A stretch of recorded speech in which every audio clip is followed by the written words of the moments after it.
Mike Antonellis on the pregame show here on the U.S. Cellular Sea Dogs Radio Network and on SeaDogs.com. We have a special guest at Hadlock Field, former Red Sox catcher Jason Varitek, now the special assistant to Ben Cherington, and welcome to Portland, Maine. Thank you for having me. What do you think of Hadlock Field? I love it. This is my last stop on the first go-around of getting to see all the teams play, and the organization is very lucky to have these nice ballparks and stuff to play in.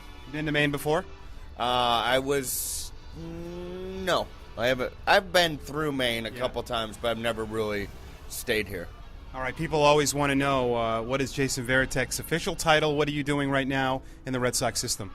I pretty much do whatever Ben tells me to, but right now, at this point, in the last few weeks, has been going out and spending a few days with each of the minor league affiliates. I'll get back, and then after about 3 or 4 days, I go back up to Boston and have some time with preparing for being a part of the organizational meetings, prepare for the June draft. I have he has me doing a lot of different things, a lot of different areas. One, I'm learning how different things function and being a part of that, and also not getting too far away from what I know best is the field. Now, and being involved in the game as a player, you probably don't realize all that goes on in the minor leagues. It's changed over the years. Just being in this clubhouse, you probably see it's kind of chaos, controlled chaos. It's still baseball. I think that through time, they've done a great job of organizationally of starting to fill in a lot of the gaps that help a player become the best that they can be, from training staffs to strength coaches to details on psychological help, sports psychologists to helping them with their nutrition, to help them with their workouts, to everything is taking such a big step forward and all to develop players. Jason Varitek joining us here at SeaDogs.com, and talk a little bit about Christian Vasquez, a catcher here that a lot of people talk about, and his pop time they talk about is something that scouts have not seen. No, he's so quick back there, and he reminds me very much of Ivan Rodriguez. And, I had a chance to play with Ivan when I was in Puerto Rico, and he didn't catch much. And I just tell this story because I happened to be throwing the ball as well as I ever have, and, he wasn't catching, and, he's like, okay, I'm going to catch today and kind of really show you how to do it. And, those type of throwers are special throwers, and Christian definitely has that in his repertoire. Now, I don't know if you know the story, that Christian learned to catch on a Ivan Rodriguez how to catch video.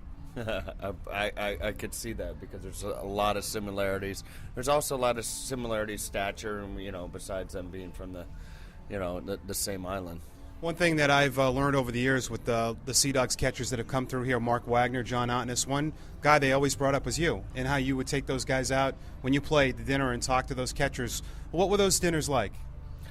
Oh, it's just an opportunity, one, because it's a chance to communicate, and as things have grown with having a catching instructor, and now Chad Epperson does the same type of stuff that Tuck did, and having that, we just go through. You're left in the bullpen, you're beaten up, you're this, that, and the other, and then we're there preparing for the season. They're there preparing for the season, and they always bring people in to go, okay, we need an extra 2 catchers so we don't beat up Tech and beat up Mirabelli or whomever it is.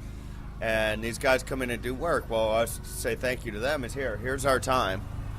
Give you time to do whatever you want, and also give you a good meal. You talked about Gary in your retirement speech, and I know a lot of people have said he's unbelievable. You said you were a wreck when you first learned to catch. What is it that Gary Tuck can do to fix you, not just physically but mentally? I got Gary when I was much farther along in my career, and I had some good things happen. He just polished me up quite a bit, and I wish I had him before I get into all the bad habits and stuff that made life more difficult. But he's like a lot of these coaches, but he's an exceptional coach in that there's nothing that's going to go on in the outfield. He's not going to see. He's to see Wilkerson's backing up the right base. He sees the entire game, but he's a player's coach in that he pulls for every one of us. It's nice you're part of 2 World Series, but 2004, you probably now realize how special it is because it affected so many generations of Red Sox Nation. People were bringing flowers to grave sites where you guys really hit home with a lot of people across the country. We were very fortunate to do that. And I don't think that it's just that team just because we broke through and won. It was generations and generations of players that were stepping stones to allow us to win. And, and a lot of heartache, which also pulled away some of those stones, was